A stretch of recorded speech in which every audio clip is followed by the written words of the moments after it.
Hello everybody, welcome back to WOR. It is tier 1 time. It's a bit of a debut here for me, but I've got some experienced hands to try and take me through. My name is George, you might know me as Buffers, and of course I'm with Chris today. A fantastic time to be alive, of course, because this is Jeddah, and we've got a lot of drama from last week to go and talk about. We've got a lot of championship points to wrap up as well, so how are we all doing? We feeling good today? I certainly hope so. I am ready and raring to go. Thank you, George, for bringing us in as our 20 drivers are just beginning their intermediate runs. So times that we are not going to pay a lot of attention to at this point. Yes, we had some drama.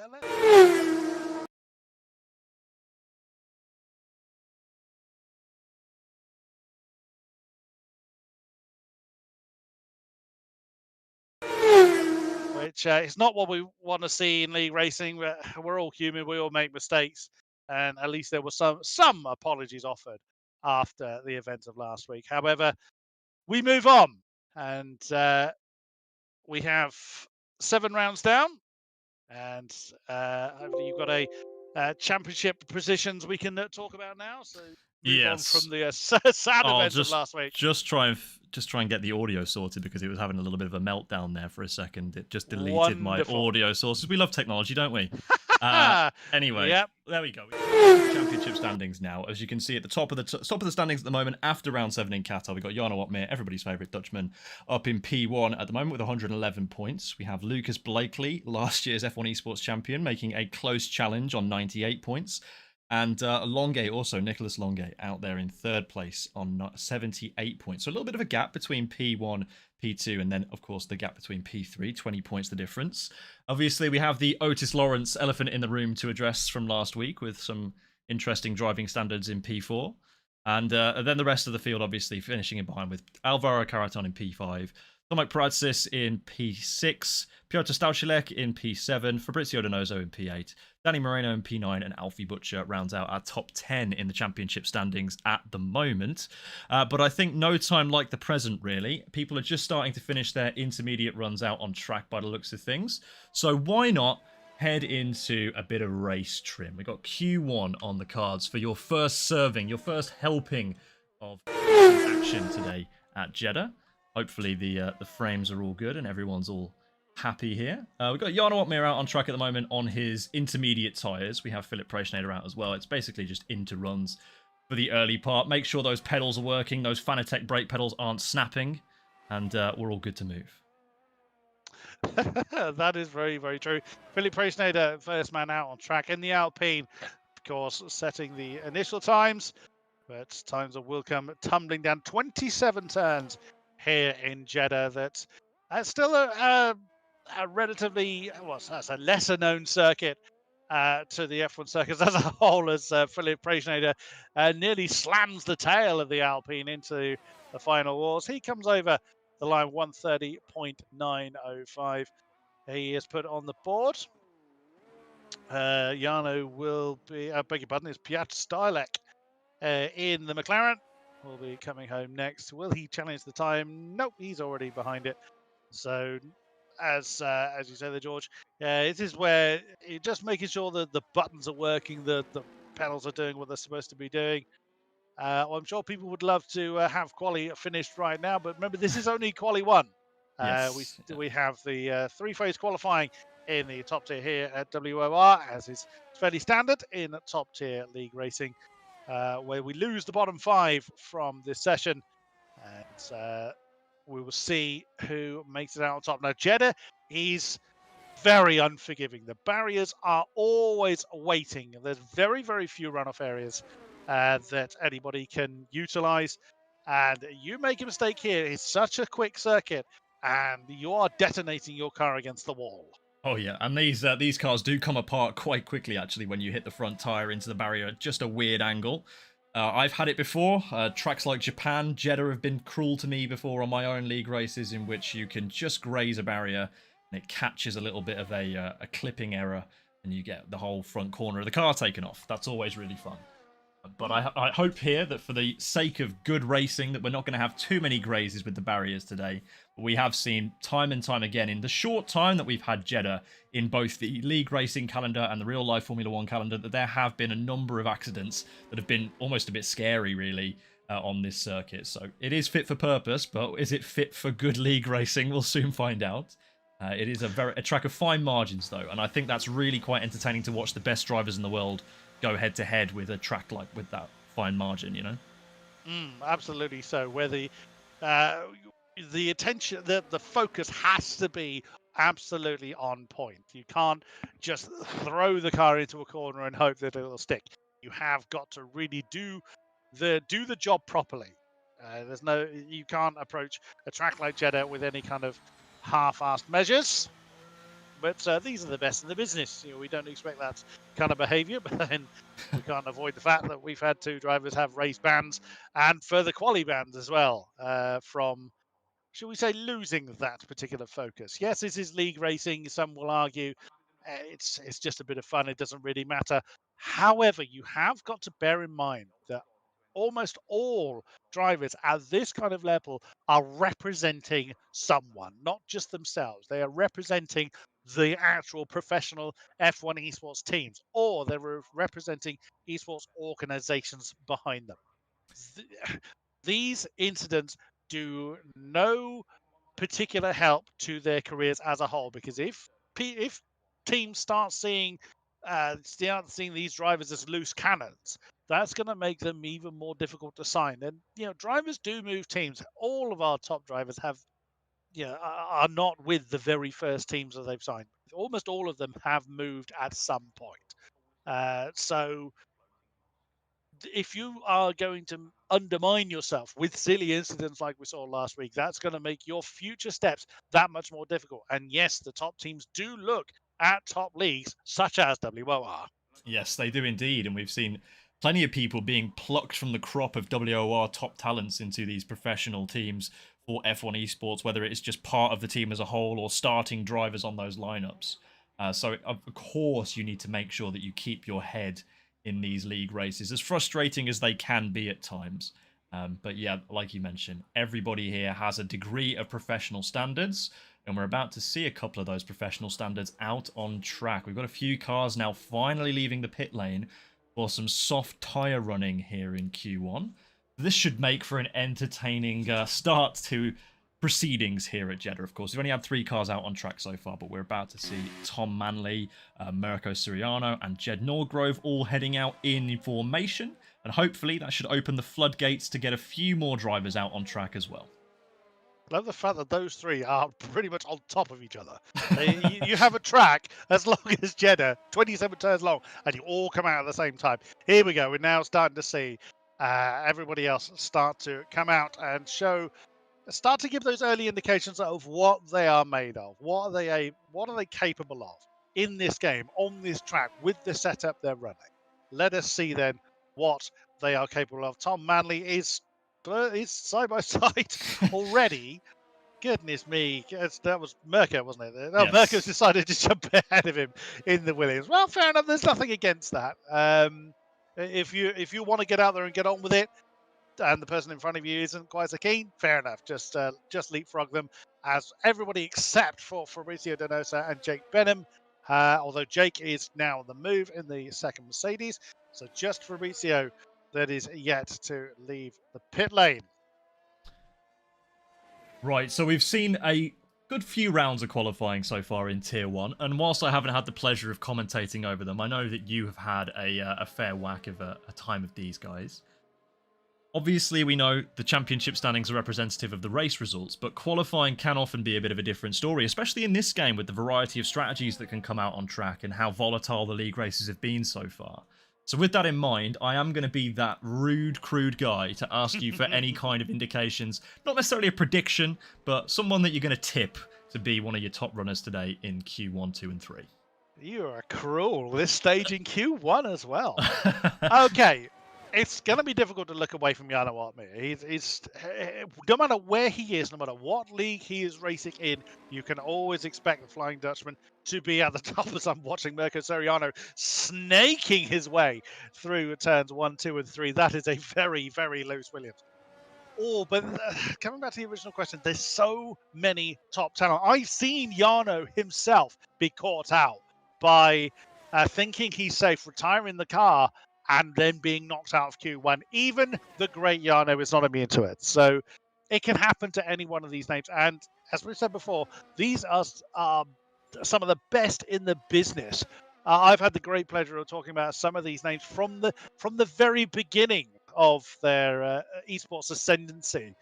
Fabrizio Donoso, for instance, I remember him way back in the AOR days when he was rising through the ranks. And Fabrizio is amazing on his day, but just suffers that a little bit of inconsistency that can hold him back. But so many of these drivers have proven time and again that they can, when the stars align, they are right there at the top. Thomas Ronhard, Nicolas Longue, Alfie Butcher has done some stunning things in the last kind of 6 months or so. So in the last game and this one in particular. So it's very difficult to kind of pick names out of a hat at this point. I know that's a very sat on the fence answer, but it's your own fault for asking me this early. As Mirko Soriano sets the first soft time of 1:27.3, that is going to tumble down because that car was all over the place. Tom Manley dispatching of that time very early on. There is Longue. I am going to keep an eye on the Frenchman. He's won fairly recently in the Ferrari, as we're seeing 25s creeping into the board out by aforementioned Frenchman. Nicolas Longue is one I'm going to keep an eye on for certainly challenging for that top spot. If it's not going to be Jarno, I'm looking at Nico. Yes, I agree. Nicolas Longue has had a fantastic start to the season so far. He's in fine form in that Ferrari squad now. I think he's really found a home in which he's quite comfortable there. A man who I've had the pleasure of seeing come up through the ranks, though, has just taken the P1 honours at the moment, Istvan Pukki. Really good first opening lap from him. Lays down the gauntlet for everybody else to now try and follow with a 1:25.818. Tomas Gall, the sister Red Bull, also slotting in just ahead of the Ferrari of Longue, as Opmeer now rounds the final corner, turn 27 here at Jeddah, gets very close to the wall, but will take that shortest line of entry, keeping the minimal distance all the way to the finish line to put him P11 with a 26.1. So not the lap that he would have been hoping for. His Mercedes teammate Jake Benham, however, has had a decent enough lap here with a 25.9. We're already getting very close in these lap times. Everywhere down to P13 with Opmeer is covered by just 0.3 of a second. You wouldn't have it any other way, would you? The top tier of qualifying only covered by really 0.3 of a second for these competitive lap times. Even Ronhard just 0.4 of a second further back as well. This is how you love to see it. Absolutely so. It just goes to show how close, how one little mistake is so costly in these top tiers here at WOR. And you can even look at the top 3 tiers at least in a league such as WOR, and you'll see broadly the same kind of story. They are so close. Making your mark is made that much more difficult when that is the standard. The standard is just 0.3 of a second between being at the top and being out in Q1. Is absolutely indicative of where we are in league racing these days. And in my opinion, I know this is a little bit divisive, but how esports, F1 Esports in particular, has pushed the drivers to not just better represent themselves, again touching on the instance of last week, but just push the driving standard beyond just it's a bit of fun. Yes, league racing is fun. Let's not take away from that. Yes, this is still a video game. However, in my opinion, I've had this opinion for a number of years now, the fact that it's a video game is purely the medium through which the talent is displayed. A lot of these drivers were certainly becoming more common, that the top level drivers are getting opportunities to race real life machinery, whether it's competitive go-karting, F4, Formula Ford, whatever it is. The top level drivers are getting the opportunities to go into real life racing machinery. Again, that's further emphasizing why good representation, both in terms of skill and conduct, is very, very important, because F1 Esports, and not just F1 Esports, sim racing esports as a whole is getting more drivers to have these opportunities. As Nicholas Longer, the brief pole sitter, has decided to park the car, one of the first driver in the 25s, yeah, I'd say that's a fair shout. That's, yeah, we will see. But like I said earlier, I've seen it happen. Someone retires early and they're out. I think Nico's probably going to be okay. But wow, we've got a very quick turnaround for these drivers. We're already in the final 3 minutes, what I call the Banzai phase of qualifying. So a number of drivers have done their exploratory laps and they've gone straight back out to try and get out the dreaded bottom 5. Yes, and it is already a bit of a Banzai moment here in the last couple of minutes of qualifying. You can see already in this shot here of Piotr Stauschelek, there's a gaggle of cars in very, very close proximity, as everybody is now just trying to frantically get out on track and find a position, jostle for a position in which they have A, enough space, B, not going to be affected by the car in front in any kind of dirty air wake or wash, and also, on top of that as well, not have their eye line distracted by a car going ahead of them or making a mistake ahead of them that might otherwise affect them. The game has applied a 5-second grid penalty to Jed Nordgrove for illegal blocking. We'll have to see whether that's going to result in a session restart or not for removal of that penalty, because in qualifying, Codemasters really do love to hand out these penalties to these drivers just to give what I would say would be slightly too profane, but let's say something and gigs, right? You know, it's something and gigs. They just hand out these penalties for no reason a lot of the time. So we'll have to see whether that one is going to be something that's going to stand or whether that's something that will need to be removed for Nordgrove. Either way... Oh, yeah, go on. More than welcome to take your point. As far as I know, that is an automatic session restart once we have completed the third session of qualifying. Unless Jed is last. That's the only reason I can think of they wouldn't bother. Which it's unfortunate because someone has to be last. Oh, there's another one. Valentin Brufer now. I have seen that penalty not come out to the final runs of Q3. I dared to hope that day. I dared to hope. But yeah, like many things, hopes were shattered that particular day. Anyway, let's get on with the qualifying session. Tomasz Paradzic was very quick. Valentin Brufer's not satisfied with one. He wants to be racing here until next week, it would seem. So Valentin Brufer then just coming through turn 11. He's flirting with the wall. Very, very close indeed. But pressing on nonetheless. The turn numbers just disappear in the blink of an eye. He's already through 17, non-existent 18 and 19. Why they're so numbered, no one knows. Don't ask me. I'm not the one that did it. He's going to get away without being impeded by anybody else. That's the danger of coming out early for your final run, is being caught up behind traffic. Everyone else has already crossed the line. The checkered flag is out. Jake Benham chose not to come back out on circuit. He's probably okay with a 25.975. We will see. Paradzic through the final corner, foot flat to the floor. Will his next run getting 126.083 his time, 25.923. 1.5 tenths saw him from 10th to 3rd. Yeah, that's going to be a very respectable lap time. Let's have a look who's coming through these final sectors now. I think it might be... Oh, goodness, I can't quite tell. I think it's an Alpha Tauri of Tom Manley. He's going to be the next person to cross the line here. Lap was looking all right, and it's going to be even better than all right as it slots him comfortably in P2, with Luke Smith also slotting in P3 just behind Manley, 0.05 of a second further back. Who else is going to be on a good lap time here? Let's take a look with some of our championship protagonists. Let's go down to Jarno Opmeer, for example, who just through this second sector here is only 1/10 of a second up on his time, 0.09 as he crossed out of that sector. This final sector, though, has one big braking zone in it, and that is that final turn 27. Lots of time to be gained if you can get the mechanical grip with the front biting into the corner as Alfie Butcher sets the timing screens all purple with a 25.7. Opmeer comes in with a 25.9 in 6th place. Should be safe with that because there's nobody else behind him who's on a good lap. It is going to be your bottom 5 of Valentin Brufer with his 10-place grid penalty for blocking or changing an engine or whatever it is that he's done.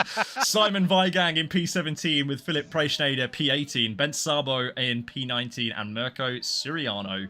First person to set a lap and first person out in P20.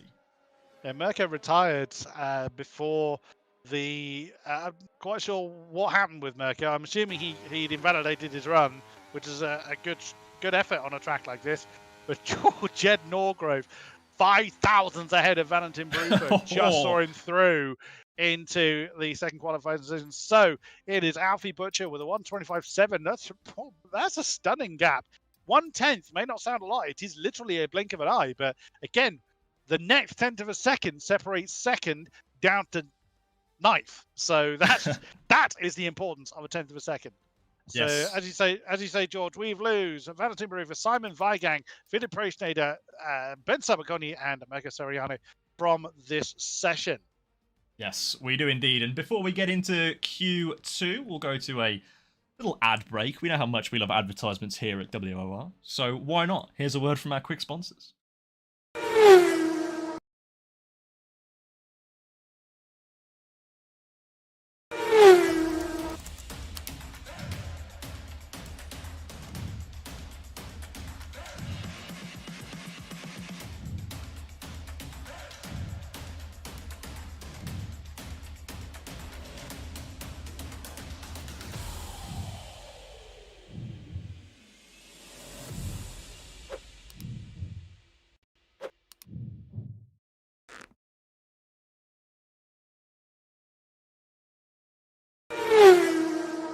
Thank you for that quick word from our sponsors. We are back already for Q2, where we have drivers flying out on track, and I have lost my audio. Is that a normal thing to happen? Yeah, we go. We're I've back. had it, yeah. I press escape and it returns. Fantastic, thank you. Codemasters strikes again, as we love the sensational performance of this F1 23 game at times. Definitely better than F1 22, though, it has to be said. I think in every capacity, really. So, of course, we've lost 5 drivers and we are about to lose 5 more. We have 15 minutes worth of Q2 to get through. We've already lost one of those minutes now as drivers are all coming out of the pit lane to start their first flying laps. A couple of these guys may be looking to be out of sequence as the end of that qualifying 1 session was a little bit feisty with regards to track position. I think a lot of people having to back off, give themselves more space than they necessarily would have wanted, and maybe a couple of people got a little bit less optimal laps than they would have hoped for. So as we're seeing here, you got a couple of drivers, well actually more than a couple, a handful of drivers not electing to go out right away, whereas the other half deciding to do exactly that. Very true. Zildjian was the first man to break cover, but one of the Alfa Romeos has just jumped past him. It's the only one that's still up there. It is Thomas Ronhart, who again another favourite for top spots. We've seen him do well in esports terms, so see what he is capable of, as he will be the first man to round the final turn in this second qualifying session. No intermediate tyres now, no need to check that everything is still working, and away he goes. Let's ride on board then with the second Dutchman, you could argue. I'm sure he's fed up with that sort of moniker. Turn 1, right over to the right-hand side, flirting with the wall, and ride over the apex of 1 into 2, and then flat out through 3. Let the car wander over to the right-hand side for the next very rapid-fire sequence of corners. 4, 5, flirting with the raised curb of apex of turn 5. Then it's 6, 7, and then all the way through to turn 12 before the driver can get any kind of respite in the lap. Then it is the 180-degree left-hander, bank to the left as well. Holds onto the apex quite nicely. Again, flirting with the advertising hoarding on the right-hand side, hugging that line as hard as he can. And then a slight bit of pace being bled out of the car through 16, 17. And then it's almost entirely flat out through this back section. And we've seen, if you're brave enough to do side-by-side along here, you are going to be giving us a lot of entertainment. It's just some quick downshift into 6th for that slight kink around turn 24. And then it is all the way down to the one of the heaviest braking zones into the final turn, 27. Get it wrong and you carry that mistake quite a long way. Oh. Just as I say that, Thomas Ronhart gets that final turn a little bit uncomfortable. 26.1 is the time. So immediately usurped by Lester Zildjian. I was looking pretty strong there from Ronhart right up until the end. But like I said earlier, one tiny mistake is all it takes to knock you out of contention. Yes, it would seem that also a couple of drivers here electing to just scrap their first runs in Q2. Opmir, not happy with his lap, has gone straight into the pit lane. Denoso, the other driver, now out on track, and he is now into the first sector, and he's bottled it already. I'm not sure what this was. Straight off track. He'd already invalidated it. Oh, right, okay. So, yeah, he's already done a lap on these tyres. So, got you. Right, just getting round again. Basically, yes, he's just short-lining the run back to the pits, like so. Yep, we've just seen him. Ignore Jeddah's had some interesting interpretations of track limits before on the F1 game, but this takes it to a whole new level. An exploratory line, shall we say, from the Colombian. But Denoso will be the last man back to the pits. A lap to forget for him on this occasion, but still some time to find. We're only a couple of tenths off of. Still watching Denoso. He's entertaining him, nothing else. The line he's choosing to take. So already getting close to the top times we saw in Q1. Not uncommon to have the use set from Q1 used to just make sure that everything is still working okay. I would suspect that's what Ika Bayena has chosen to do with the 26.8 on the board. Potentially Luke Smith, that was a use set for him. I've been surprised before that even the low 26s on this track have been on new set of tyres. That might explain why Thomas Ronhar was really quickly coming out of that final turn. But we will see as everybody is just returning back to pits. And already the other half of the field that didn't come out for the first session is now coming out on track, being led by Piotr Starlek. Indeed, finally got some more cars out on track, whereas last session in Q1 it was everyone comes out in the same waves. In this session it seems that we're going to be coming out in canon of one another, so it means that we're always going to be having some action on track, whether that be Denoso's interpretive track limits, or whether it be just cars on outlaps here starting things out. But as you mentioned, Stauschilek going to be leading the field out of the pit lane, at least those who are electing to go out at this moment. And hopefully going to have some good lap times for these guys as the track starts to ramp up. We are still not quite where we were at the end of Q1. Remember, the lap time there was set by Alfie Butcher with a 25.7. So we are still a little bit of a way off of pushing the envelope there to get into those 25 times, those high 25s. I would dare say that by the end of this session, we might be looking at mid-25s if we're lucky. But the track will keep evolving. The drivers will start to gain more and more confidence, start making more and more risk into their laps as well, which should bring out those really spicy, electrifying lap times here that we're so used to seeing off of these Tier 1 top-of-the-range drivers. So, as it seems that Stauschilek is now rounding into the final corner of this extremely corner-dense circuit, we'll hop on board with him to see what he's going to have as a lap time in this session. Well, at least his first attempt at it, as he comes down the front straight here at Jeddah. Why don't you take it away, Chris?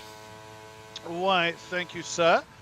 So again, flirting with the advertising hoarding, trying to recolour the red stripe on the tyres to the various purple and yellows of the circuit through the first three turns without really thinking about it too much. And then it's a quick flick down the gears.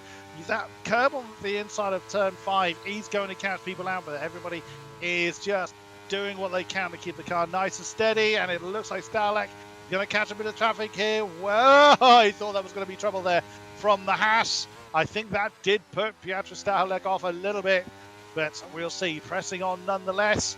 We'll see if he's going to bow out the lap, who's going to press on. Everybody is back out on track. All 15 cars are now have now left the pit lane, and this is the problem of having the field coming out in two separate lumps, is that the second group get caught out behind the lot that are just on their out laps. That's the second Haas, nicely done.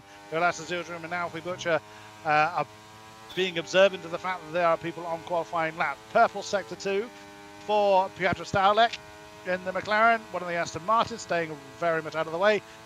And should be good to the line now, but was the damage done in the first sector for the charging McLaren? We will see. Over the line then to set his first time of the session. It's a 20, well, if it was damaged, it wasn't damaged dramatically. 25.938 for Piotr's first effort in Q2, already usurped by the Frenchman are usurped again by Isran Pookie, a 25.662 already into the mid-25s. Yes, we'll hop on board with Jarno Opmeer as well because he's not far through this lap already. We're going to have at least half of it still to go. Just rounding into now where we saw Stauschilet get a little bit twisted on the exit of, I think it's turn 24, but honestly there are so many corners on this track it is very hard to keep count. As now Opmeer rounding what is the final DRS zone, a double left-hander into the steep braking zone of turn 27. We'll see where this time can put him, because at present he is very much at risk of going out in Q2 here. Where is this time going to be for Opmeer? It is going to be P4 with a 25.7, so we are back on form, back on song with where we were at the end of Q1. Of course, Pookie has pushed that envelope just a little bit further, but with time dwindling on down, we soon will be finding ourselves in a very quick dash for the final runs here in Q2. Fabrizio Dinoso going to be the last person here to finish a lap time in Q2 as well. Hasn't got one on the board yet, but hoping that this one will be enough to send him into the final 10 in Q3. So into the final corner and out of it too. A slight bit of a wiggle on the exit, the rear protesting just a tad, but the lap looks to have been tidy so far. And Donoso goes into P7 with a 25.8. So lots of close lap times coming in now. Everybody getting below the 26 barrier. And there it is with Ulas again with a 25.649. Few more cars coming around the final turn. I'm watching Alfie Butcher. I think he's going to be next to set a lap time, is he? Yes, he is. It's all difficult to know if they're actually going to come in or not. That's third with a 25.668, 6,000 behind Isran Pookie and just 200s behind Ulas Zildrim. I think everybody has set a time in this particular run. I think everybody else is just going to be coming in back into the pits now. Do they have time to reshoe the car and get back out there? Yes, they do. 4 minutes still on the clock for the Banzai phase of a Q2 to commence. So Alfie Butcher's going to be furthest away from the pit lane. He needs to get on with it if he wants to get any kind of representative lap time in. It's how quickly are those that are in the pits going to be turned back around? I think one of the Astons is already on the move. Well, there's only one of them left. It is... Oh, no. It is one. There is only one Aston left. It's not an Aston Martin leaving the pit lane. So I need to get my eyes checked out for that one. It's a Tauri, is it? Is it Tom Manley? No, they're both coming in. They've come in. So they're quite a long way down the pit lane. I thought they were actually leaving the pit lane, but never mind. Oh, yeah. It was Tom Manley. One of the McLarens is on the move. It's got to be Starlek because he was first man in last time. It is. Piotr Starlek is going to be the one that is going to begin the Banzai phase, as Thomas Ronhaar feels that 25.676 is enough to see him through to Q3. It might well be as well. These times haven't really come down all that far from Q1 just yet, but of course with the final run now coming in, this track being rubbered in by 15 cars all at once too, he might find himself in the hot seat here. Of course, only has to drop 7 more positions to find himself out of Q2 here with that retirement. So can Stauschilet and the rest of the gang behind him, can they split up and look for clues and try and get their way ahead of Ronhaar? Or are they going to find themselves all kinds of rut road as they get locked out of the session? We'll soon find out, as outlaps are starting now with 2 minutes 29 remaining in the session. You're going to want to start getting your car prepared to go out if you are going to choose to, of course. Maybe Ulas, Istvan, Alfie, maybe all these guys might elect to just stay in the pit lane. I think that's not going to be the case for Pookie, actually. He's already on an outlap, but Alfie Butcher has elected to retire from session, just like Ronhaar behind him too. So trying to save those sets of tyres for Q3, wants as many fresh sets as they can. Oh, and Luke Smith didn't want to be left out of the penalty score, so he's added himself onto the what's going to be a non-existent 5-grid penalty for him. Yeah, interesting that Eastman has chosen to come out, whereas the rest of the top 4, Ulas, Alfie and Thomas, have all retired their cars, but Eastman Pookie feeling there's more time in the car. That could well be more time still out there, but now's potentially not the time to find it for him. We will see. He's going to aim to improve on an already impressive 125.662. As all remaining cars, so there's 12 of them now on track. So we hopefully won't have the same kind of tripping over each other as we saw in the previous session. Well, Stauschilet is going to be the one to tell us that. He is just rounding the final corner. The last man on track is again Fabrizio Donoso. He is coming up to turn 372, otherwise known as 16 to 18. I think maybe a little bit touch and go, but Starlek has got the hammer down along with Istvan Pukki to start their final runs of Q2. Yes, so we'll hop on board with Stauschelek for the time being. I think it's actually going to be Tomas Gal, is it, behind... No, it is, you're right, Pukki at the moment. But Tomas Gal also in the session too. Both Red Bulls still going strong, but Stauschelek so far through this first sector, keeping the car very tight towards the inside on all these corners. Not even a hint of a lift in the engine note there through turns, I don't know at this point actually. We'll go now down into this first bit of a straight. It used to be a DRS zone into turn 13, but it has been changed subsequently here in F1 23. Very, very tidy on the exit. Not much margin actually being given when he gets up to the exit curb though, but flirting with those track limits, very close on the inside, so close he touches the wall on the inside, Stauschelek, and you have to imagine that's going to massively compromise his run now, all the way down these really not corners. It's just going to try and straight line the car as best as you possibly can, but that tap on the inside wall has lost him 0.4 of a second to his previous best time. He's going to have to risk everything here in these last few corners as he comes out the exit of turn 24, now 25, 26 just here. It's barely even a corner, but braking heavily at the 100 meters or 75 meters down to turn 27. Can he find anything to rescue this lap? I don't think so. 0.4 of a second is pretty insurmountable here for Stauschelek, and unfortunately he rescues 2.5 worth of time, but it's not going to be enough as Pukki manages to push that fold a little bit further. 25.5. He goes a 10th clear of Ulas at the top. Nicholas Longe also comes in with a 25.5 as well. Opmeer has invalidated his lap here in qualifying. That could be a very interesting story to keep abreast of as it unfolds. Tom Manley also has invalidated his lap. Luke Smith is still pushing on here. Apparently, if his split time to be believed is 0.6 of a second, I don't know what's going on. Who's actually on a lap right now? Because it doesn't look like Luke Smith is pushing. I am so confused. Chris, help me out.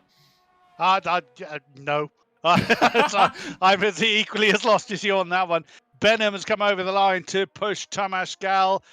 Oh, Tomas Gal couldn't improve, so he is out of the session. Jarno, I think, has been saved as Donoso had invalidated his lap at almost the same spot as Jarno did in the course of the lap. It wasn't looking at too good a lap from Fabrizio anyway, but that is the end of the second qualifying session.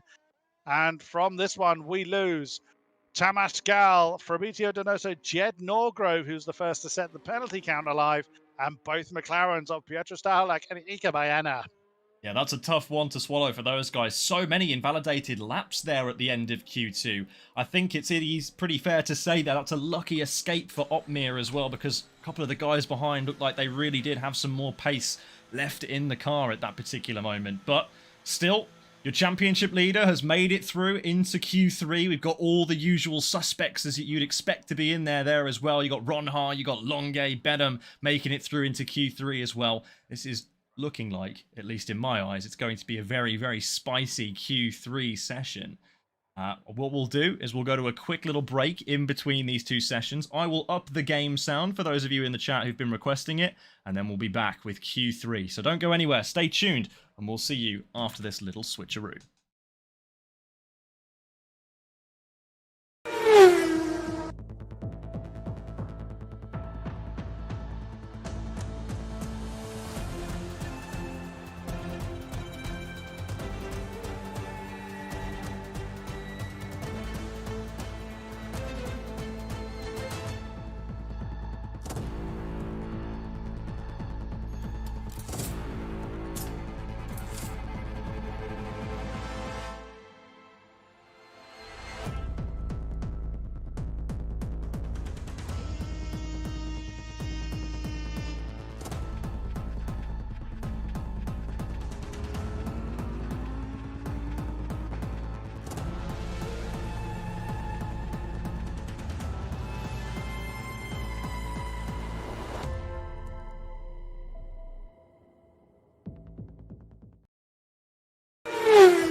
Welcome back, everybody. It's Q3 time here in WOR Tier 1. We have 12 minutes left of qualifying before we get to move into the race here at Jeddah.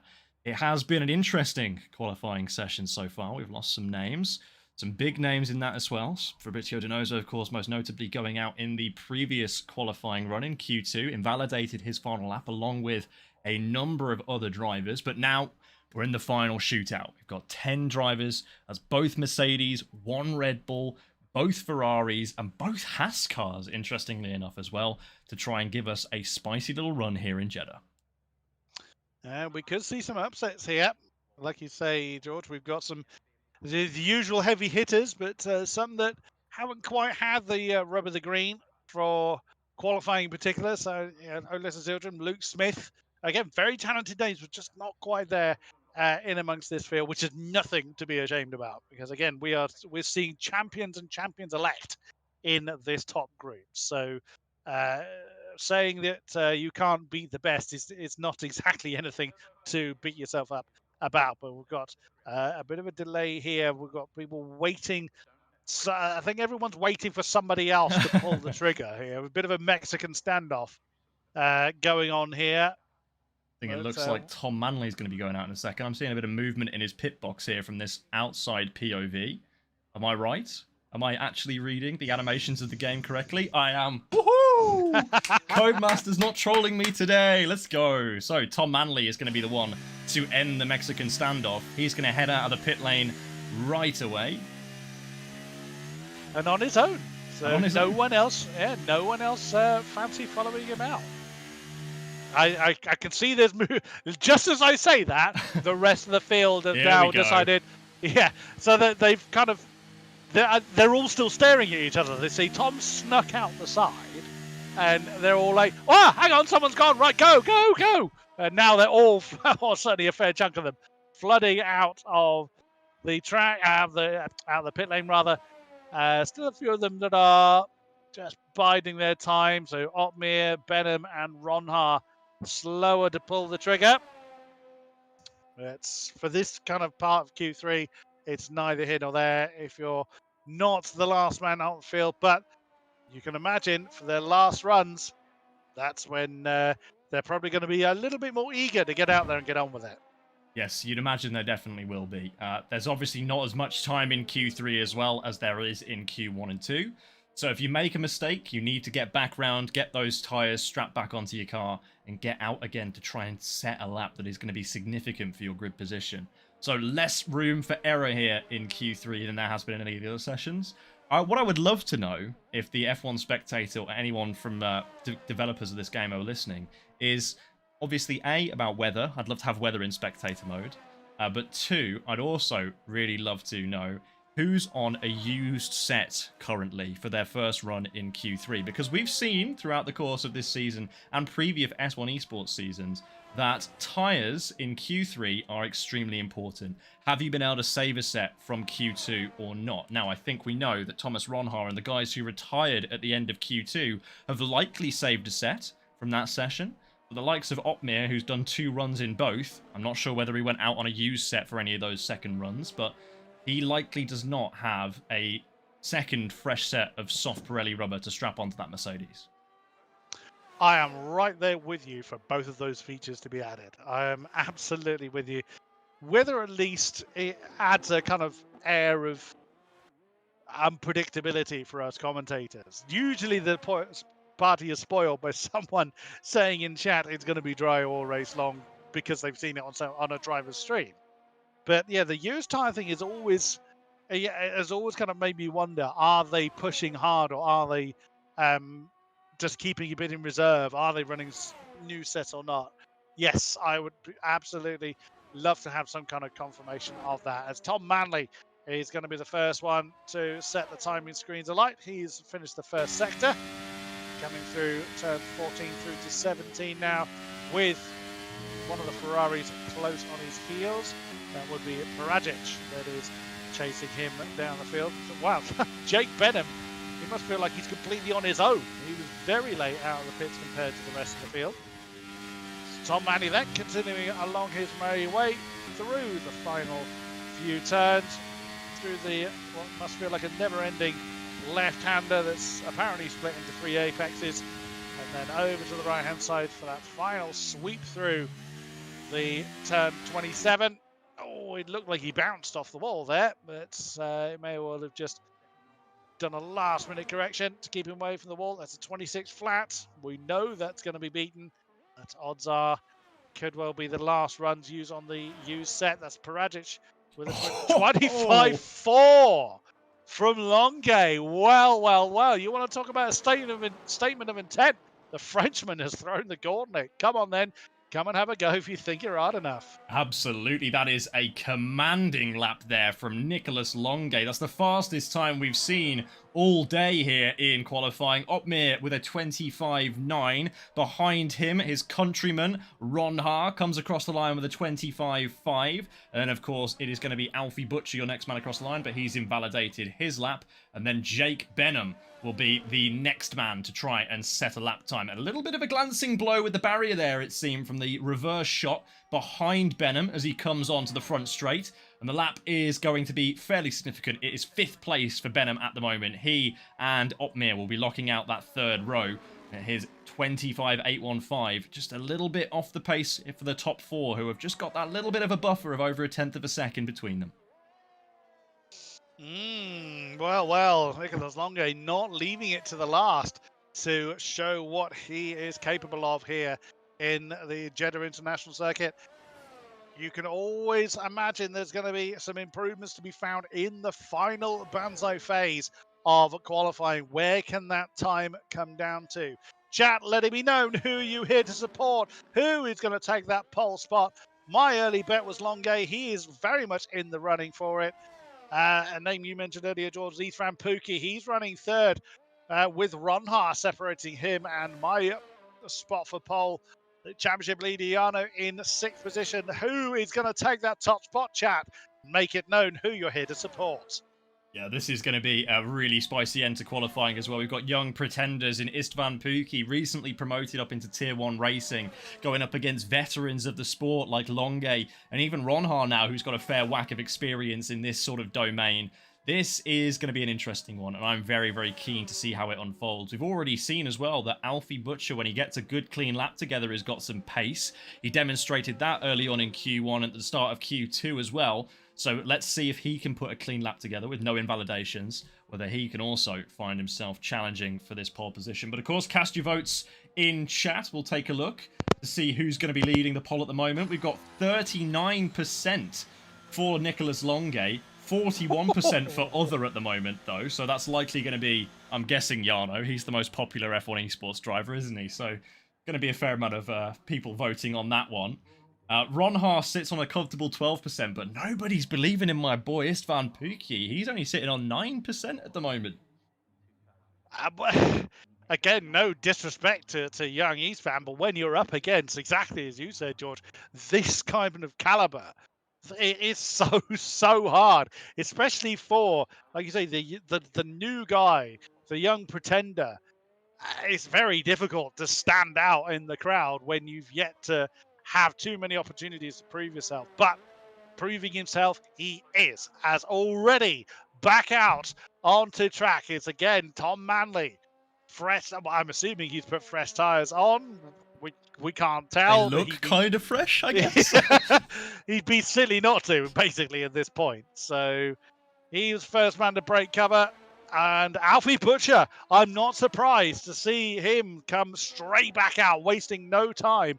And I guess he's still not got a time on the board. And Longuet didn't hang around too long either. So those three have a bit of an advantage in the fact that they've got no one directly ahead of them. Although Longuet does have the rest of the pack seemingly hot on his heels. And it looks like it's up. Benham again, very late on track, but not late enough that he's going to end up with people tripping over him. So here it is, folks.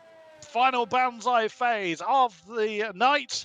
Who is going to come out on top? Will Longuet hold on to that top spot? Will Ronhaar dethrone the Frenchman? Or will it be other? Other, yes. Well, quick check back in on that poll. Says 46% of the chat here. 46% of 3,500 people think it's going to be other. So that leaves quite an open field, I suppose. 7 other drivers that could potentially take that crown away. But I think the smart man's money, and if you're a betting man, I think you'd put your money on Nicolas Longuet, wouldn't you? Here, he's looked pretty mercurial throughout the course of this qualifying session so far. Under the floodlights here in Saudi Arabia, he has looked like the strongest candidate, and he is currently just about 0.05 of a second ahead of Thomas Ronhart as well. But well, these guys know how to extract lap time from this track. I think that's safe to say. We started out at the beginning of Q1 in the high 25s at the sharp end. We're now getting towards the low 25s, and we may yet still get even lower. It's going to be about the accuracy. It's going to be about the precision. Who can get their lap tidily snatched up. Tom Manley is going to be the first to start a lap, but I want to be more interested in Nicolas Longuet, who's going to be the second man to start his final flying lap here in Q3. He's already got top spot, but can he consolidate that position with an absolute heater of a lap time? Let's find out as the Ferrari driver snakes his way through the first sector. A little uncomfortable coming out of turn 2. The car did not seem very settled. I'll keep an eye on what the split time says as he is chasing off after Tom Manley, doing his best to improve on his 8th place at present.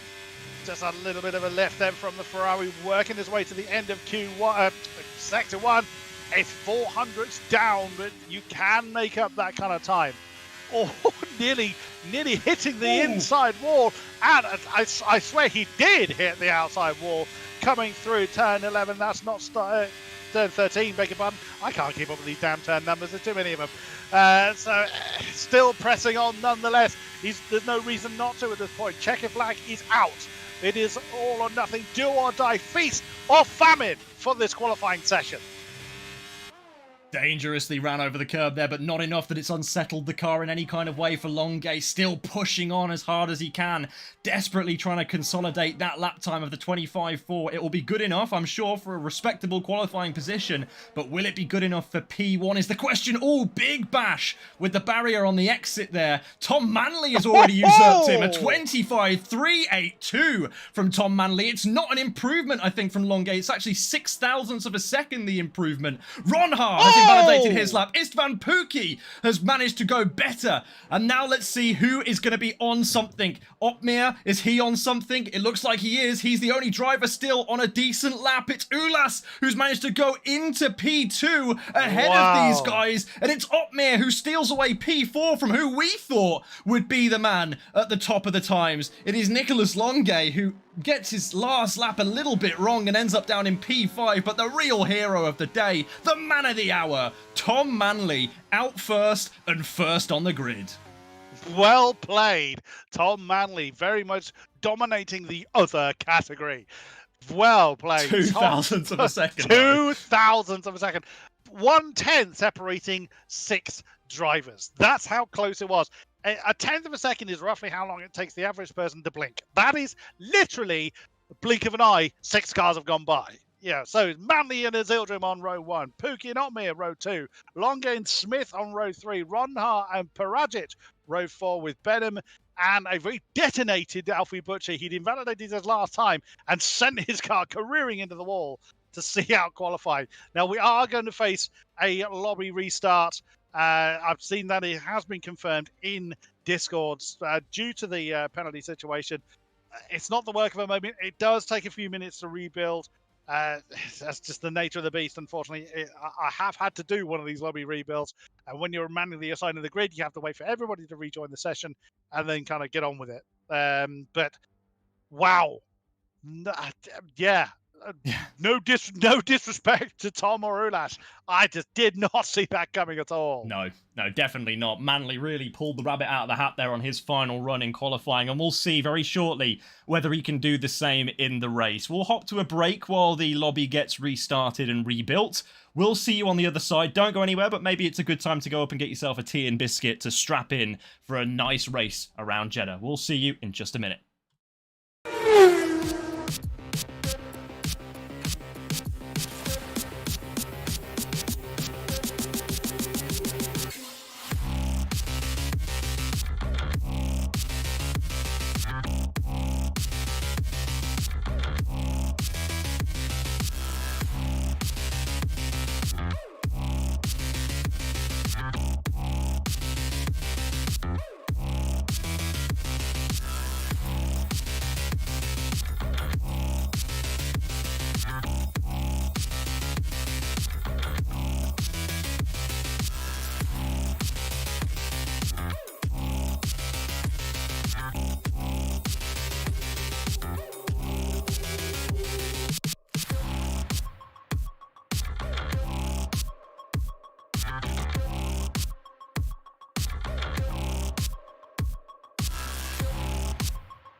Round number 8 here at WOR Tier 1 for Season 15.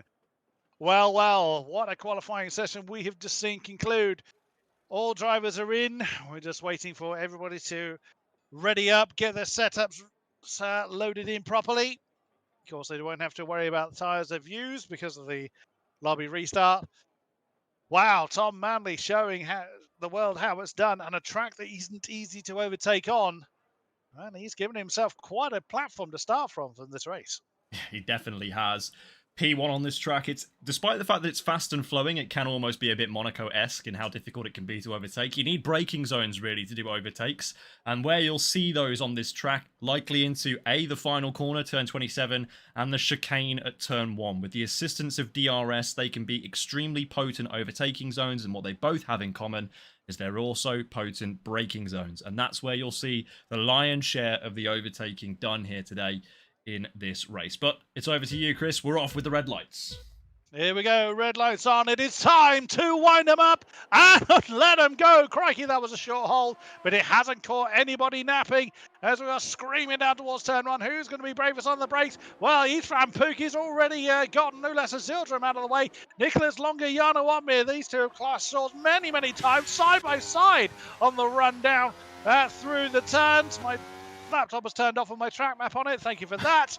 But has everybody survived? I don't think they have towards the tail end of the field. No, we've got Philip Bracenative facing the wrong way. Pietro Starlek seems to be stranded, but Tom Manley has already got himself 7/10 of a gap. He's had a storming start. Yes, he has indeed, but let's take a look as to why the tyre situation here for everybody off the start. It is soft tyres for Tom Manley and Istvan Pukki, which explains how he's managed to get by Ulas and the rest of the field so quickly in Istvan Pukki's case on those hard tyres. Longe, of course, on those softs too. Uppbeat has elected to start on the harder compound and look to try and go long. Longe actually trying to put the moves on those soft tyres. He's managed to slot himself now into P3. But there is your quick overview of your tyre situation. I won't keep it up for long, so try and commit it to memory if you can, but we'll always refer back to it. We'll be keeping you abreast of these tyres. And this is what we love. F1 23 has given us some great racing, some great tyres, and Jake Benham having some slots at the inside. Actually, that's Uppbeat coming under attack from Luke Smith. I beg your pardon. He, on those soft tyres, is having to try and find a way past the hard tyres of Uppbeat. And just up ahead, this is all causing massive amounts of drama as up the inside, Uppbeat tries to go again, but it's the inside switchback for Luke Smith on those softs, and he surely now will have the traction to try and drive away from the Mercedes. He's still side by side, but slots in through the quick stuff. Oh, that looks like the end for Piotr Starlek. Oh, that's a shame. He was stranded at the beginning of the lap, and Valentin Bruffer has joined him in retiring. Igor Bayenet and Simon Weigang, both early pitters. This is something we have seen quite a bit in this particular game as far as tyre strategy is concerned. Generally, what we saw in previous games was everybody, bar one or two, would go the same way. Hards to mediums, or medium to soft, depending on where you were. But we have seen so many times that the tyre strategies vary wildly, and it's not just a case of all those at the front go for the harder compounds, as Luke Smith dispatches of Ulas Zildjian. I don't think the Haas really put up a competition to that. He knew he couldn't with the tyre advantage that Luke Smith had. So I think the Haas very much got out of the way and ran his own race there. But this is fantastic. We're seeing people on softer compounds throughout the field, and those on the harder compounds having to think about how hard do they challenge at this particular point. Do they just let the soft runners go? Jana Watmere was actually caught in a bit of no man's land there, as Peragic is now dispatched of the Flying Dutchman for the time being. But Jana Watmere was caught out because he kind of had nowhere to go. He had someone alongside him, Luke Smith, that couldn't get past, and Jana was actually getting a slipstream from the back of Ulas Zildjian. So he was getting quicker, but probably not trying to race Luke Smith at that point. Yeah. Either way, Luke Smith just about hanging on to DRS range from the back of Nicholas Longe. Now DRS is enabled. We may see some more fidgeting going on as Fabrizio D'Annunzio dispatches of Alfie Butcher down in 12th position. Everyone else is remaining broadly in the DRS train. Ben Sebacogni has fallen off the back of Alfie Butcher, or that Butcher and Donoso battle Of course, Weigang and Ika Baena out of sync at the tail end of the field. They have chosen to continue, so fair play to them. But hopefully we won't lose too many more as the race continues. Yes, I think we're likely actually to see some team games here as well from Mercedes as Benham now inverts himself with Opmeer. Benham on the soft tyres, so I guess here his objective will try and be not only to improve his own race, but also to try and make sure that Jarno is able to just try and stay with the pack, essentially, and make these hard tyres work. He's got a lot of defending to do in these early laps here, just to make sure he doesn't fall too far back through the pack. And speaking of defending, he's having to defend at the moment from Tomas Gal, who's looking mighty strong in his rearview mirror, very, very close up to the back of the Mercedes, but not offering a move just yet, just sitting in behind for the time being and not making any progress. But I will say, Luke Smith, when he gained control over P4, was 1.3 seconds back. I'm curious to see, he has used a fair whack of his battery to try and catch back up with Longuet. He sits down on 24% of his ERS usage remaining, whereas just to quickly flip the other side of that coin, Longuet, for contrast, has 70% remaining as well. So Luke Smith has had to sacrifice a fair amount early here to get within that DRS train. And that's going to be really, really difficult to rebuild because, as you said earlier, we don't have very many braking zones here. So that's obviously how you harvest the energy.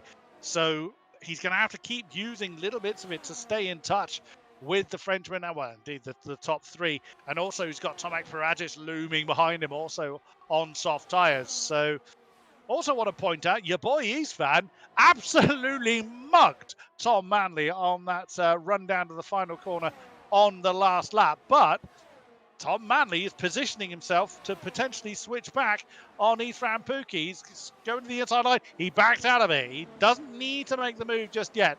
Nicolas Longuet is almost pushing the AlphaTauri through that final turn. And so we've got battling further back, Jed Norgrove and Tamas Gal having an argument for a 9th position. And there goes Tom Manley. He knew he didn't have to make the manoeuvre into that final turn, jumps back past Eastvan Pookie under DRS and retakes the race lead. That's the glory of double DRS zones, or at least DRS zones that are back-to-back on track. You can get close under the first one down that back straight and then make the move into turn 1. That's why I mentioned in the preface of this that it's going to be one of the best braking zones, the best overtaking zones you will see, because you have the opportunity to get very close back up to the rear of your competitors down the back straights, or down the back few corners, I suppose you'd class it, and into overtaking position on the exit of turn 27 into turn 1. So, you've just seen that really in motion.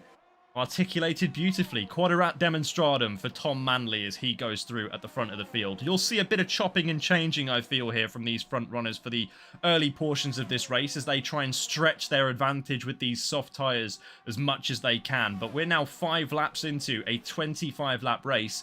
I'm not totally sure exactly how long these soft tyres will last, but I feel that very soon in this race, as we get towards the next 5 laps worth of running, we'll start to hit a bit of a crossover point where those hard tyres are looking a bit better. Already, Ulasa Sildrim is on the outside line and actually gotten past Jake Benham. These soft tyres, I can't imagine they're going to last too much longer. You've got a lot of corners in this track, that much we know. Therefore, logic dictates lots of corner changing, but a lot of them are medium speed corners as well. As Eithran Pookie and Tom Manley swap round again, and playing a game of race lead tennis at the moment. Oh my goodness, Jed Norgrove side by side with Tamas Gal coming through that initial chicane. Oh, there's a McLaren in the wall. Oh, there is a McLaren. That's Baena. Oh my goodness. Now I thought he'd retired, but his car had come back out on track. So but he and Simon Weigang had retired at the end of the previous lap, so that caused a bit of a scare. I don't know if anybody hit it. That was so close. That was so close. The fact that the car hadn't ghosted or anything either, the car had come back out of the pit lane after retiring, that nearly caused an absolutely horrible collision. It was almost in the same spot we saw accidents happening in the 2021 race, if you recall, with Mazepin and all that lot having drama up in that section of the track, but not quite for the same reason. Oh, good lord, that was very tight. Anyway, back up the front, we can have a look at the tyre situation again. We'll check back in just to see who are going to be the winners and losers now with these soft tyres starting to depreciate in their quality. You can see that, of course, Ezilidrim is going to be doing all right at the moment in P6 with those hard tyres. Benham is soon to be prayed foul to Jana Watmir, you have to assume, when those soft tyres start going off. They'll invert the cars over at Mercedes again. Jed Norgrove and Alfie Butcher also still going blow for blow at the back of this field here, but they're different tyre compounds as well. So we'll soon see this happening in real time, and we're seeing it again with Ulas. He's the one making the moves here. He's just gone by Tomat, and now he's setting his sights on Luke Smith, who is defending with his life in towards turn 1. A switch back to the outside to try and make sure he's got the inside for turn 2. It's a good run, and through the Haas car goes into turn 3. Maybe the hard tyres are starting to switch on a bit now, because that's 2 places and as many corners for Ozildarim. This man's alive! I don't know that the soft tyres are completely dead yet, because we're not seeing lots and lots of squiggling around going on from the soft runners, but that Haas is absolutely electric at the moment. And Thomas Gall is in desperate trouble. He's made another mistake and has fallen right the way down to 15th place. Whether he's got damage, I'm going to check the front wing of the Red Bull. Is it missing a significant bit? Yes, I think it it's is. missing an end plate, yeah. Yes, he's missing that front right end plate. So yeah, that is going to feel horrible to try and steer, but still pressing on. Nonetheless, he hasn't just thrown in the towel. I saw as well Ronhar getting very, very fidgety behind Jana Watmir. So that I'm again 2 long-time stalwart opponents of each other in that league racing terms. Longate's getting close to Manley, but again, at this point, they're not trying to make the moves. They're sometimes backing out of it. Oh, now Longate backed out of that quite rightly, because he wasn't sure where Manley was going. Tom was thinking about an outside maneuver, suddenly cut to the inside line, but opted not to go for it. Is Longate going to try and make the move this time? Pulls alongside, does he? Nearly hits the back of the AlphaTauri. Are we thinking about 3 wide down into turn 1? Longate's not. He doesn't fancy that side by side between the top 2. Longate's going to try and wait for them to take each other out, but no, Eastman barely and only just hung on to the top spot. Ulas Ozildarim just sat back, and he's got the greatest view in the house. That was a serious battle there into turn 1. Maybe a little bit too much of an aggressive defense offered by Pookie. Didn't really leave a lot of room on the inside of turn 2. I've seen that kind of move happen before, where people have had to take to the escape road in real life and in league racing. Let's hope to see a little bit more of that close wheel-to-wheel racing, though. All of the drivers at the front of this field were trying to go left on the straight, right on the straight, desperately trying to find a way by any which way. And of course, I think you are right in what you say.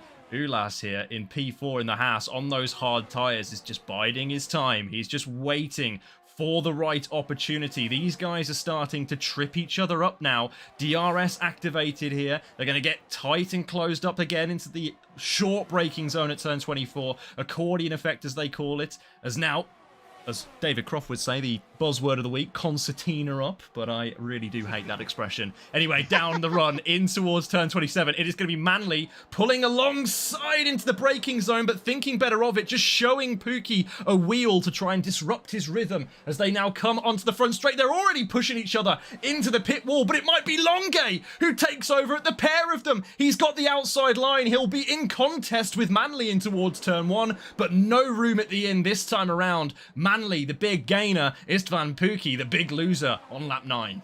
Jana Watmir side by side with Luke Smith with the Alpine, just having enough traction on the exit of turn 3 to keep the champion behind.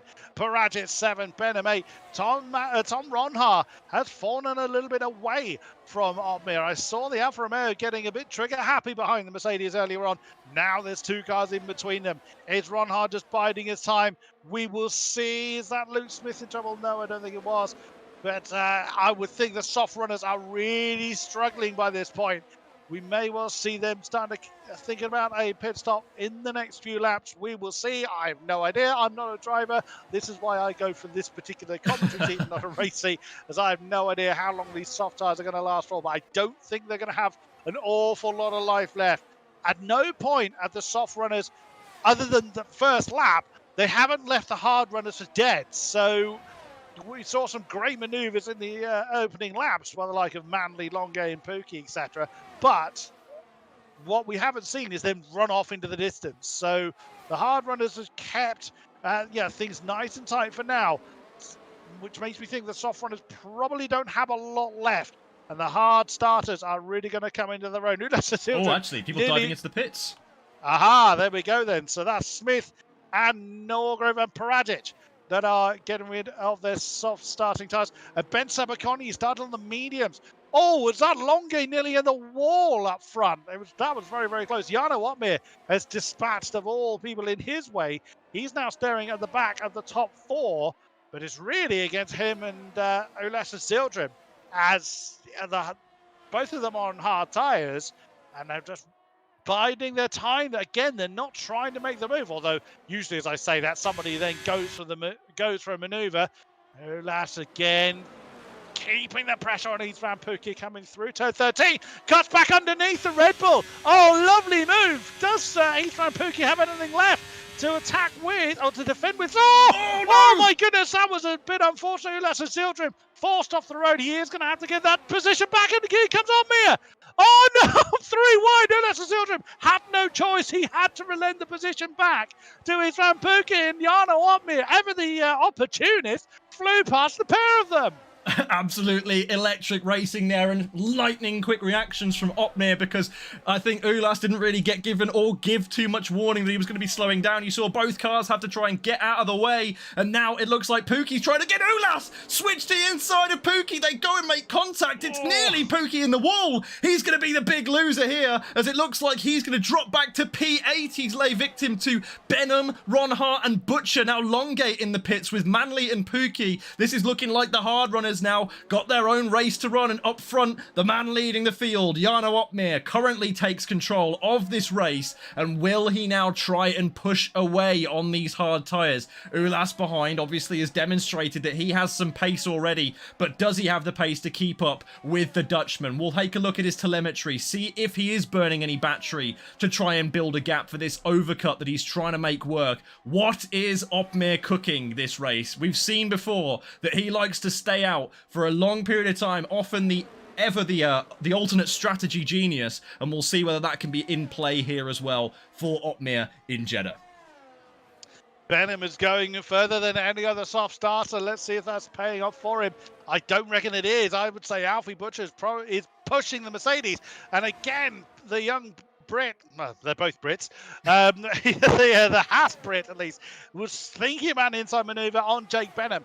And didn't commit to it, and probably quite wise. Oh, again, Jake Benham slow coming out of turn, insert number here. But Alfie Butcher had nowhere to go. Not losing a lot of time against the top 3. Ulas Sildrim leapfrogs Jarno Opmeer, but again, under DRS, you know that's going to change hands quite a few times. Thomas Ronha was falling off the back of Jarno in the early parts, giving his car a wave. Is he needing to put heat back in his tyres? I'd be a bit surprised after 11 laps, but nothing should really surprise me in league racing terms these days. But behind them, Benham is still continuing. Why is he carrying on so long? That's all the other pitters have gone onto medium tyres, which, yeah, I'd say that's a fair strategy. If they can make the softs last about 10 laps, the medium should last 15. As is that trouble for Nelgrove? That is, wow. Probably wasn't trouble for Norgrove. He probably just made one mistake, and he's got so many people around him that mistake has been exasperated somewhat. Smith, Manley, Paradic, Longay, Norgrove, all close together.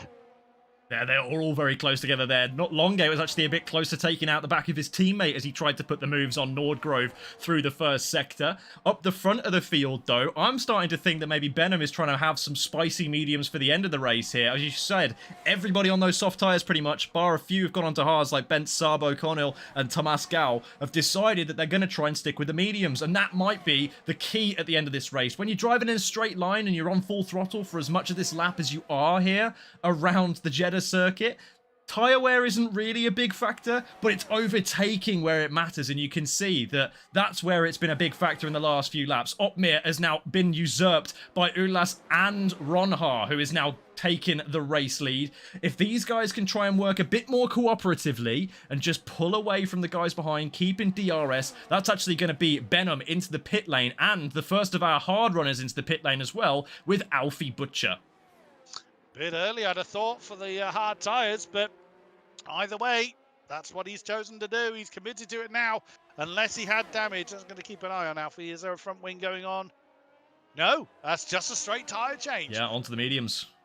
No, interesting call. Doesn't fancy running any longer on those hard tyres. And we'll see if that's going to pay off for him. Where's he going to filter out? It's Thomas Gall, I think that's right with him. Oh, beg your pardon, it's Ben Sabakonyi. That's right there. So that's 13 for Alfie, 12th for Jake Benham then. We'll see how their strategies play out. So it's now just the top 4 that are going to run a few more laps on those hard starting tyres. Race leader Thomas Ronha, Ulasa Zildrim right behind. Whoa, I was riding on board with Donoso there, who got very, very squiggly behind Jarno Ottmeer. But still pressing on, then a bit of a gap back to Mirko Soriano. He's very much on his own in the Williams.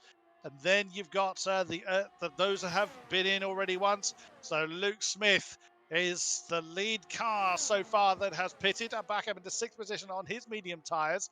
So no one to play with, but no one challenging him at the moment, unlike Tom Manley, who's got Longay, Nisvan Pookie, and in fairness, Paragic and Norgrove in hot pursuit. Yeah, this is going to be really interesting now to see where these hard tyre runners decide that it's going to be time to pit. When they decide it's going to be time to pit is when they're going to have to really push. I'm thinking here that Ottmeer and the guys up front, like Ron Haar, are all going to be trying to stiff these hard tyres out for as long as they can and go on to softs at the end of the race to really try and make hay while they've got those tyres still in a working window. So we might see maybe 1-2 more laps out of these hard tyres. But of course, with the guys behind on these fresh medium rubbers, they are all storming up to the back of these guys, and they will lose a lot in the grand scheme of things for track position. But the one thing they do have going for them is Longay, Pookie, Manley. They're all tripping each other up a little bit there. You saw Longay and Manley getting about twisted with each other through the first sector, squabbling over the honours of what is surely at the moment a net P3 and 4 with Luke Smith out front currently. But his tyres, you have to remember, are a lap older than the guys behind. So towards the end of the race, that will become a factor, because as we've seen throughout the course of F1 23 so far, tyre wear drop-off can be aggressive, and tyre wear is playing more of a role this year than it did last year on F1 22. Very, very true. It's all well and good us saying they need to behave themselves. They know that, but either way, if someone makes a move, they're going to instinctively try to defend it or trying to leapfrog them back again. We will see as the top 4 round the last corner again. Who's going to play leapfrog this time? Aha, we have 2 of them. So Ronha and Azildrim and Donoso have opted to come in. So Jarno, I bet you now he is going to burn the battery and just build up as big of a gap as he can in this one remaining lap. We'll see what he chooses to do. Actually, he's not deploying his ERS. I thought he would really burn the battery and push hard. Donoso has gone to soft. Well, the starting drivers managed to make 10 laps, give or take, get out of their tyres. Now with the car a bit lighter, Donoso may have pulled a masterstroke here. We will see as Alfie Butcher is the first to get the track limits penalty. Yes, he is indeed, and that might end his race really for point scoring positions, because we know how close this field can be in the top level of F1 League racing. 3 seconds is the difference between you being in P1 and you being in P11. So that's probably going to be a race ender for him if it doesn't end up getting removed by the stewards after the race for Alfie Butcher, unfortunately. But that's not going to stop him from trying to get the best position he can on track and still squabbling with these guys in the event that it might still get removed. So for Ottmeer here then, he has elected to stay out 1 lap longer than everybody else around him. Will that mean that he opts for the soft tyres, or will that mean that he's going to just go for the mediums like everybody else? I reckon he's going to go soft. He's used about 30% of his battery just in that final sector, so he is now burning the battery down to try and leapfrog some drivers behind him. We'll see how that plays out as into the pit he comes. My God, he must have cut that tight on speed limit into the pit lane. Mirko Soriano has opted to continue. I mean, he's very much out of sync with the rest. That's going to hand, well, I was going to say effective race lead to Luke Smith. No, it doesn't, because Isran Pookie and Nicholas Longo just made this day even worse, and Longo's now the pair of them. Well, so much for them playing nicely. They are still fighting hard or what could turn into the battle for the lead. I mean, we will very much see as where Now, where did the Mercedes reappear? Jarno on me. He went for mediums. Okay, I thought he might try for softs. It's down in 14th place. The only man on softs is Denoso. Has he pulled off a master trial? I thought that might be quite the strategy to go for. It's the only person that's chosen to do it. We'll see how well that pays off for him. Tomek Peranjic, if anything, is a little bit disadvantaged because he's the only one on hard tyres in the top 10. So he could well struggle, but he is just about hanging on to the back of DRS from Tom Manley, who basically everybody now is piling in the pressure to take over the race lead from what is currently Mirko Soriano, but he's going to be in all kinds of trouble very, very quickly. Yeah, you're going to imagine here down this back straight as we come and exit this final sequence of corners, really, that he's going to be overtaken by nearly everybody that can try and find a way by. He will be holding up the pack massively here on these massively old, hard tyres. So as soon as Longe gets by into the braking zone, he's going to find himself with a little bit of an advantage because Pookie, Smith, Manley, all behind, can't quite get by until the DRS is activated here for Soriano. And Soriano, again, has elected to stay out, so he's going to be the fly in the ointment for just a few laps longer. How long can he play spoiler to these guys up ahead? Now, fresh medium tyres down back at the field with Ulas, who is, of course, one of the foremost and most poignant hard runners, is now on those medium tyres, setting fastest laps. He and Opmir and Denoso and Ronhar all have a lot of work to do in these last 7 laps here. So how much can they get done? How hard are they willing to go? And what have they got left to cook with at the end of this race? WOR Smith is getting tangled up with Soriano. He's having to make the move. He's being forced to the outside line of turn 13. And with Soriano having to brake early, that's the Alpine through. Tom Manley does not want to be stuck behind the Williams. Just gets the exit properly done from turn 13. Nails the Williams. And so that is Mirko Soriano down into 5th position. I think Tomek Peranjic probably won't spend too long dispatching him here, because Norgrove has lost another one, this time to Alfie Butcher. Ooh, that was brave from Benham. Sorry to cut you off. Benham went into the inside and has lost, actually, the drive coming out of that corner. He's in a right old scrap here with Paratsis and Butcher. These guys haven't let each other get a breath in for a minute here. They're still squabbling now into the final corner. Benham has made the move stick finally. Butcher sees the opportunity and is going to grab it with both hands, as now Benham will, of course, try and slide by Soriano, who again stays out for another lap. He's got to make a pit stop at some point. Actually, did he already make a pit stop is my question. No, Soriano has not made a pit stop. I thought maybe he'd made like an early one at the start of the race and was just still firming it out, basically. But it seems that's not the case. Anyway, up front, Benham now becomes a real protagonist at the front of this field. His tyres are 2 to 3 laps younger than the guys up ahead of him. So he will have a little bit more lateral grip, a little bit more mechanical grip through these fast corners in the braking zone. So keep your eye out for the young Mercedes driver. There goes Ronhard past Soriano as well. Ulas Hilton's trying to push Thomas Ronhard through. Just get past the Williams as well. That forces the Haas to the outside line of turn 13. They have managed to make it past Mirko Soriano. Now Jarno has well, he's got to close that gap down, but I don't think that's worked out. They're going those extra laps. Oh, Soriano got really quickly. There's nothing left. He's burned those tyres down to the canvas. There's just no meat left on those tyres whatsoever. But he's pressing on. I don't know why. Why is he going on so long? He's committed to it now, so I guess he has to.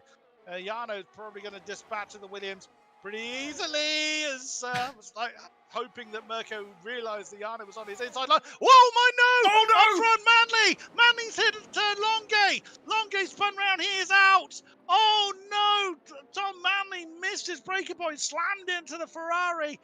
What's this going to mean? Is this going to be... What's just happened? Several people...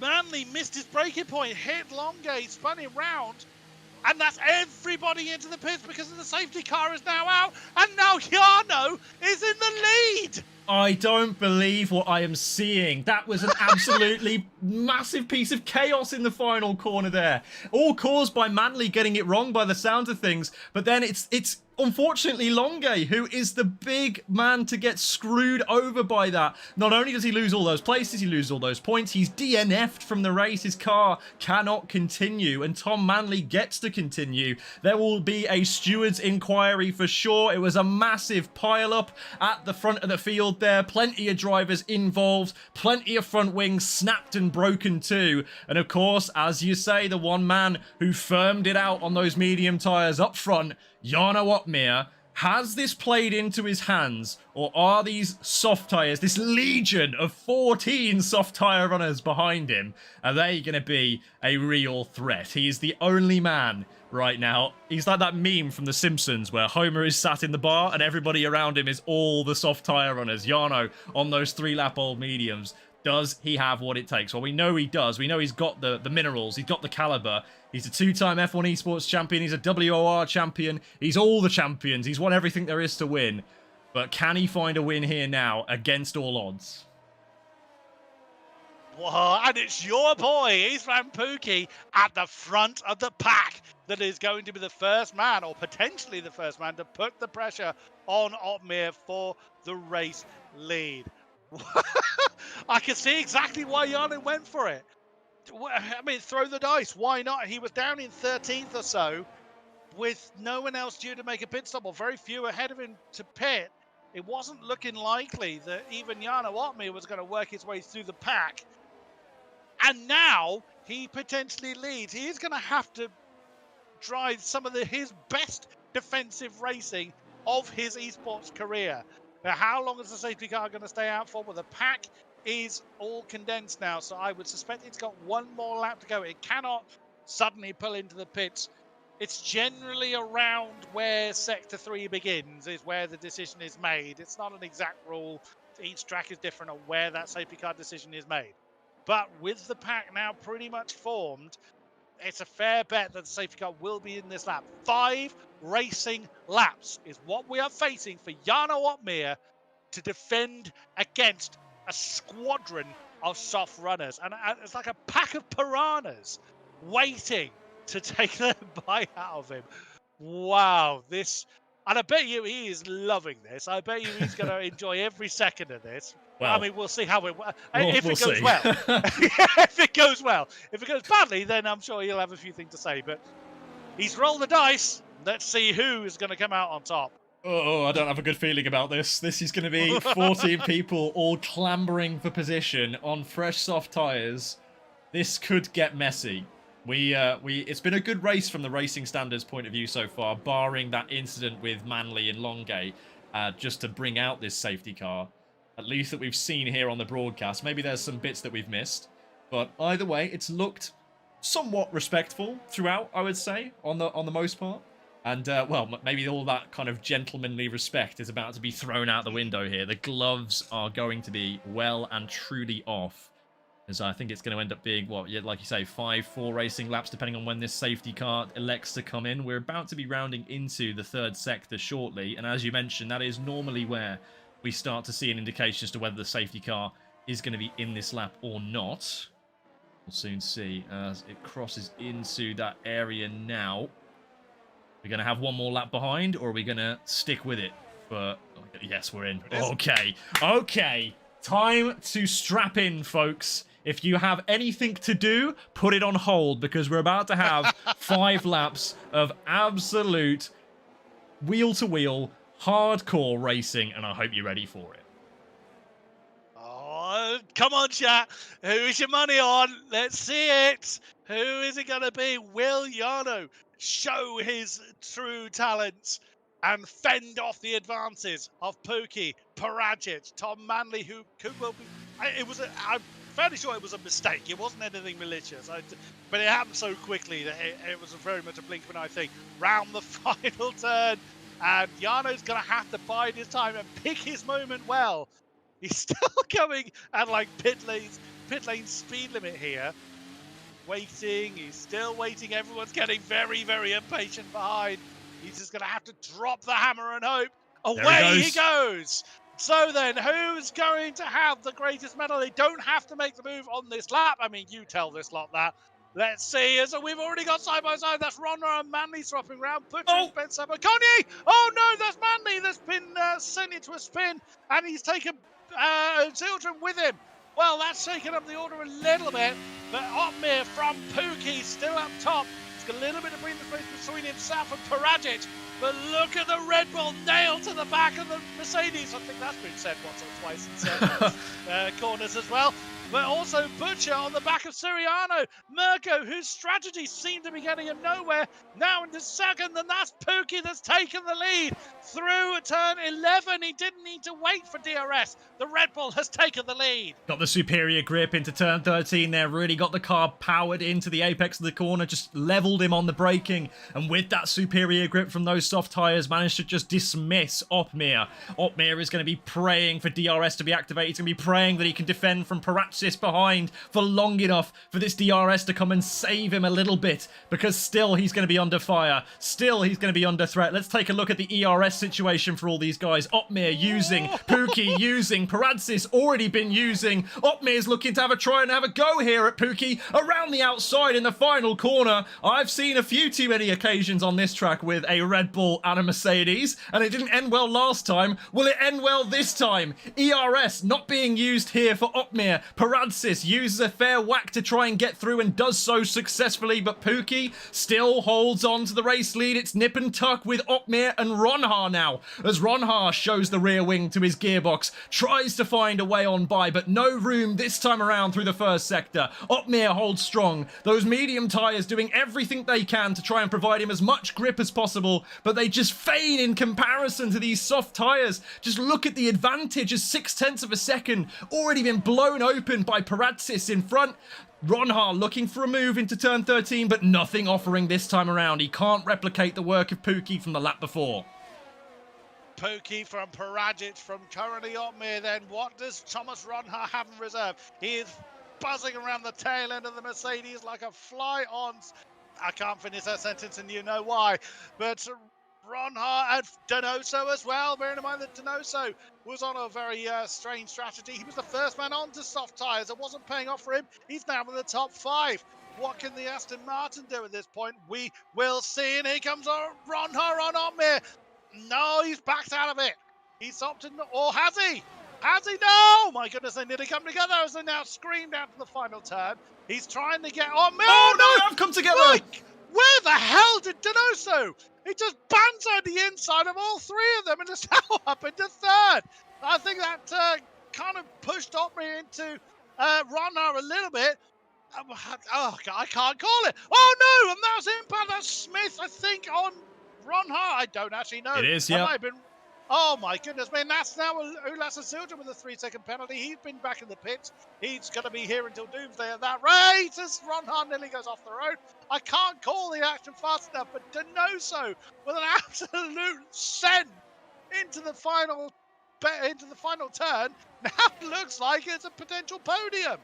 It does indeed, but Donoso had to use a lot of battery to get that move done. 27% he's got left. Just ahead of him, Paratsis has 67%. It's 78 for Pookie, and behind Opmir with 43% of his battery remaining. He'll desperately be looking to try and bridge that gap, though, to Donoso. I think he had a little bit of a lick with the wall there, did Opmir. These medium tyres are not going to grant him the DRS that he is so desperately looking to try and acquire, and instead it's going to be Luke Smith who's got him in his sights and is looking to try and make a move, but thinks better of it this time. We'll wait until the next DRS zone, just around the corner. Literally, that is, by the way.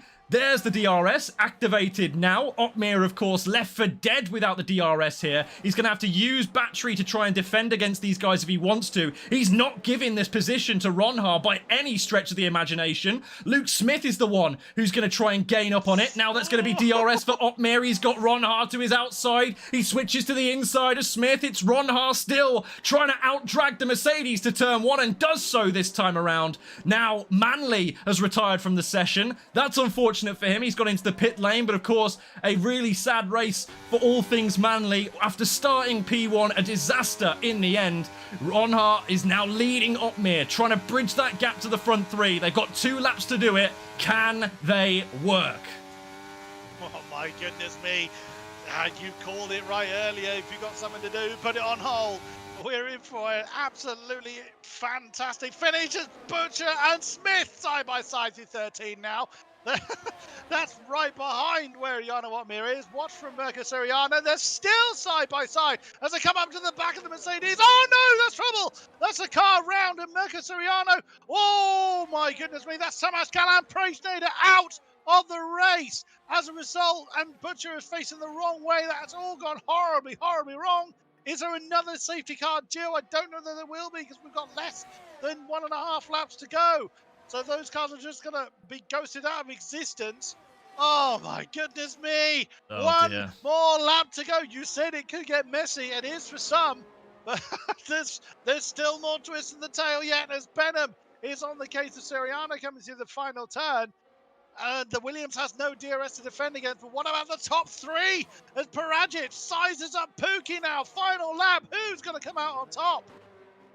Well, at the moment, it looks like Pookie's got it done for the first portion of it, but I think Paracius will try and leave this till the last. The final DRS zone on the run into turn 27.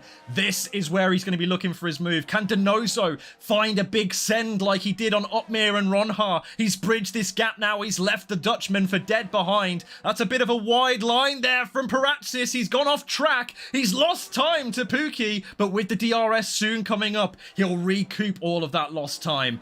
But is that going to be a issue for Paradzis? Clearly pushing the car beyond its limits. Off the track he ended up going. And now Pookie still looking to try and hold on for what would be an incredible race victory for him. He's raced extremely maturely. He's kept his head. He's held his nerve. But he still has only half a lap now to try and hold it for just a bit further. He has the Ferrari of Paradzis holding him down. Bearing down upon him from behind. Paradzis definitely close enough to try and launch a move here with the assistance of DRS. They'll be coming onto this back straight. Donoso, I think, is a little bit too far behind. It's a two-horse race at the front. Ferrari versus Red Bull. Where's the move going to be made? It's up the inside for Paracic. Pookie looks to try and find a switchback, but it's blocked beautifully by Paracic as he runs to the line. They're going to try and make something of it. Pookie with the DRS. Pookie with the race win here in Saudi Arabia. 14 thousandths of a second. The run to the line was all he needed. It's Ronha in 4th with Uppmeer in 5th. Nordgrove recovers to 6th place. Suriano's strategy gets him 7th. Benham in 8th. Ben Sabo Konyi in P9, and it will probably be Alfie Butcher in P10 who caused pandemonium on the penultimate lap. There it is. Ulas just a bit further behind. Another dejected Haas car finishes the race in P11. But what a finish, folks. What a race that was. That was less than the width of the front wing. That's how close that was. And Pookie nearly hit the wall. But he stuck to it. He committed to the move. I mean, that was fair defending. Donoso had nothing. He'd run out of battery. He could not stay with the top three. But Eastman Pookie, I just had to give you a round of applause as soon as you crossed the line. That was incredible. It was great. Great defending, great racing. The final corner was clean as can be. You thought that maybe Paracic had it done as he rounded that final corner, but with the DRS being just before the start-finish line, well, who else was there going to be? The straight line speed was just enough for the Hungarian driver to take P1 honours today. All those points will be going to him. P3 on the grid, P1 in the race. Paracic goes from P8 to P2, and it's Donoso from P12 to podium. What a race we've had here in Saudi Arabia. Wow, I don't even know what to say. How do we wrap this one up? Yeah, that was just absolutely insane. Nothing, no words left. No mental energy left after that. My brain is melted and on the way to the floor. It's just, oh, man. Yeah, an incredible race with lots of drama to go in it as well. I'm sure there'll be plenty of arguments had on Twitter about that one after the fact. Plenty of words exchanged and plenty of drama to keep your eye abreast of on all the sim racing stuff this week. But we've got some interviews, I think, to take. So we'll hop in and do those, I guess. Is around for them. If anyone wants to chat after that race, what a race it was. Absolutely. So I'm having a look at Discord at the moment, and shall we say it's we got to know, lively, which but yes, we have the Chilean that's coming to have a chat to us. Let's drag him in. We have got the one and only Fab Donoso. Fab, are you with us? Yes, I am. Well, you had a great ringside seat for the the final finale, but how on earth did okay, safety car assisted, there's no getting away from that, but there must have been a point where you thought that your strategy just wasn't quite going to work, and suddenly that move. There's so many questions. I'm trying to ask them all at the same time. But okay, one step at a time. So that your strategy, you were quite early on the pits. You were outside of the top 10, and then suddenly safety car, and you were in the top 5. What was running through your mind at that point? Well, to be fair, I wanted to go along with the pack ahead, which was Ulas, Jarno, and Thomas. I felt like we had great plays, so we weren't battling too much. So I think, yeah, ultimately we were all planning to go long. I think it was a genuine mistake for me to go on soft with only 10 laps to go. Even if it's only 10 laps, the softs weren't that much faster than the mediums, and the mediums had better tire wear. So the safety car definitely saved my race. I mean, I saw the chaos at the end. I somehow managed to avoid all of that.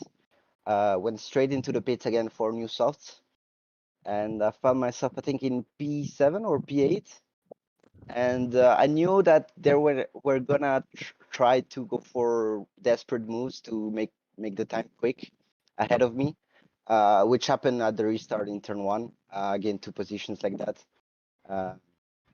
Then again, I get another another 2 positions. I can't remember how. It all went so quick, to be fair. But yeah, I mean, the pace was great. I just waited for my moment every time, and the luck was with me in the race. Oh, but that move into the final turn on Jarno and Thomas. But I was riding on board with Ronho at the time, so I was watching from the outside. I knew you were behind. Well, I'm sure they all knew you were behind them.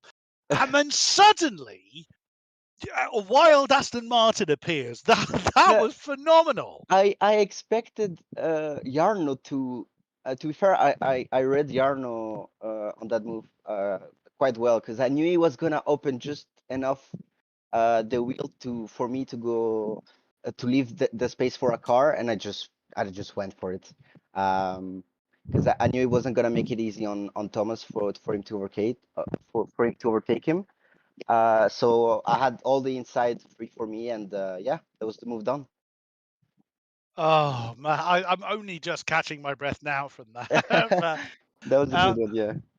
Now, I said at the top of the broadcast, I've had a great pleasure of commentating on you from right on your ascendancy, from when you were just making a name for yourselves, and sometimes consistency isn't quite with you. But wow, how do you work on how do you kind of turn around from disappointments in previous rounds and just channel it all into what you've just given us? What preparations and practices do you go through? I think it doesn't. My preparation doesn't change much. We know we had the pace. We just had on my side at least had the 2-3 last races that unfortunate incidents in the first few laps of the race. So yeah, I mean this is I wanted to have a clean race again, which happened this time, and well, Jeddah always brings a bit of chaos.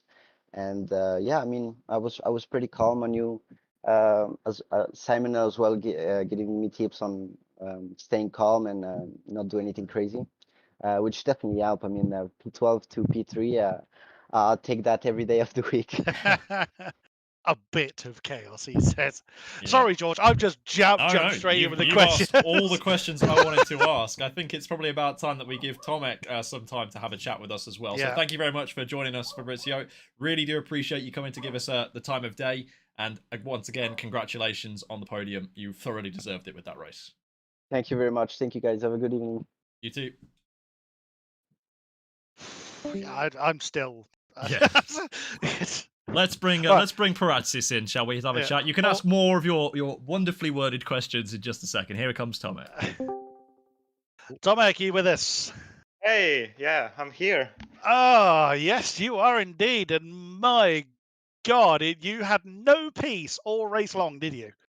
Oh no, absolutely not. I mean, such a crazy turnaround. I think this is like one of the worst tracks I've had in terms of pace and practice going into the race. And yeah, so many things went my way, I guess. I'm really happy, and the battle on the last lap as well, phenomenal with Istvan, all on the limit. Love that. Yeah, that literally was just, we're just trying to talk about everything. My brain is shut down at this point. There was so much for us to talk about, and that was just amazing. But that was such a great move you pulled on the final corner. You timed it perfectly. There must be a little bit of element of frustration that Istvan, again, all credit to him, because wow, he had to work hard to overcome, because your defense looked perfect as well on the exit of the final turn. But oh my goodness me. So yeah, I mean, it's great that you're still happy, but you were so close. You're less than the width of the front wing. I know. I even went after the race. I checked on like the replay, and I think I lost by like 20 centimeters. So yeah, I mean it's so tough, but at the same time, I've been having a generally a pretty difficult time in league racing and overall, and just coming home with a podium. Like I'm just trying to see the positives. Obviously, it would be nice to take the 25 points, but still, I think it's a great result, and especially, I'm so positively surprised by, as I said, I was nowhere going into this race in terms of practice pace. I barely squeezed into Q3, had a very mid lap in there. And yeah, to turn it into P2, if someone before the race told me I was going to be P2, I would be ecstatic. But obviously, it hurts to just miss out by that little bit, on the win. But it's coming. It's in the making, I'm sure. Yeah, that's very close. I'm just wondering then, do you feel that this can be a springboard for you to get some big results later on in the season? You feel like this is going to be the start of something big? I hope so. I mean, obviously, I need to look at it in a realistic way. I did not. I mean, it wasn't my great pace that got me into this position. I think I just drove well in the race, managed the race well, and got a bit of luck. But definitely, having that good result behind you is a big positive to have. And no, I think it's gonna go great from now. I mean, I'm missing the next round, but yeah, it's just a great result to have on your back, and it also releases a lot of that pressure because if you don't deliver results, you kind of start feeling this pressure that I need to perform now, or right. And now that I have this result on the back, it's not like I'm gonna stop pushing now, but it just gives that a little bit of more confidence, going into the further rounds. Like I know I have a great result behind me, so yeah, absolutely. Great stuff. Well, I mean, it's a shame that we won't see you next time around, but we look forward to your return nonetheless. Great stuff. Well done, Tomek, and we'll see you next time. Thank you very much. Have a good night. Bye-bye. Right, Go on then, George. We'll spin around to our race winner, Istvan Pukki.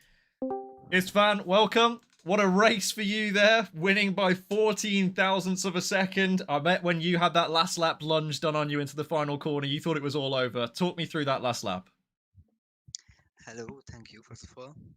Well, yeah, last lap I was pretty sure that I have more ERS than Tomek behind me, and I was sure in my pace that if I don't mess up any corner, I still can get out on the top at the end of the last lap.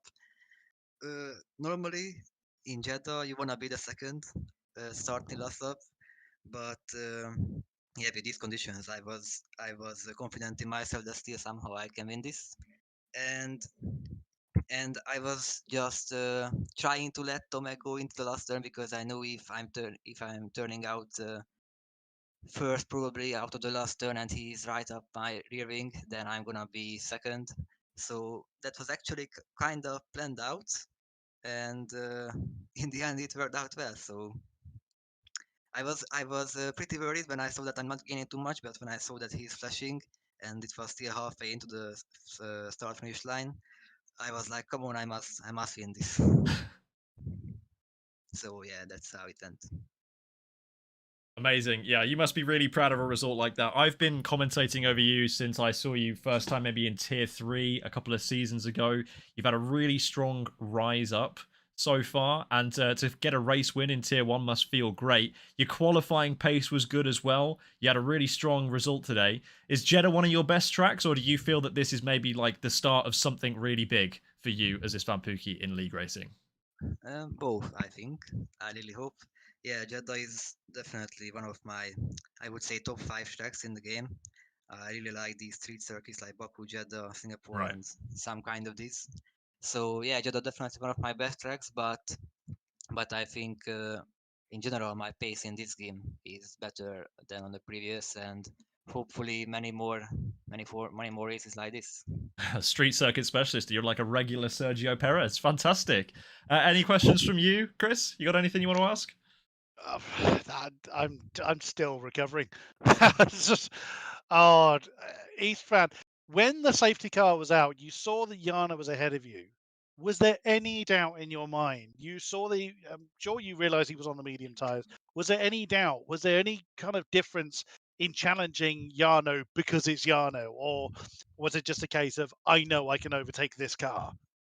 No, not at all. I know he's on used mediums, so even if he pitted for mediums like that lap, even if he was on push mediums, I know that the sorts have such a big tire delta in the first 2 laps that I can easily pass him. So it was just the question was that where do I pass him to gain the most strategically for me, because first turn would be in the most ideal, but he did a very good restart, so I couldn't make the move stick there.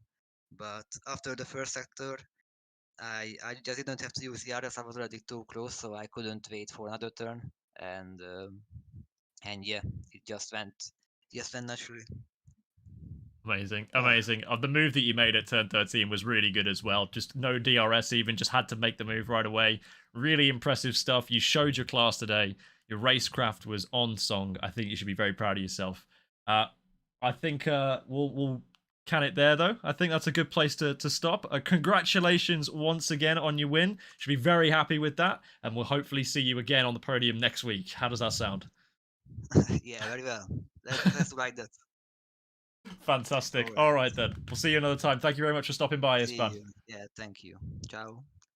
Well, what a race we've had today then, Chris. That's been an absolute stormer. I hope we're in for the same thing next week, but I've thoroughly enjoyed my time here today. What about you? Oh, yes. What a fantastic way to see out the weekend here in WOR. Next time out, it is L'España. So, but you know where to find us. 7 p.m. British time on Sunday night to see the best in the business taking to the track. So who's going to come out this time? Will we have another surprise winner? Or will Istvan make it 2 for 2? We will have to wait and see. Until next time, thank you very much to those that have been with us throughout the stream. A great pleasure to have you along for the ride. Thank you, George, for keeping me on the straight and narrow. It was a difficult job, but you bared it well, sir. Thank you very much. Yes, it's been a pleasure. We'll see you next time here on WOR. Same time, same place, next week. You know the vibe. We'll see you then.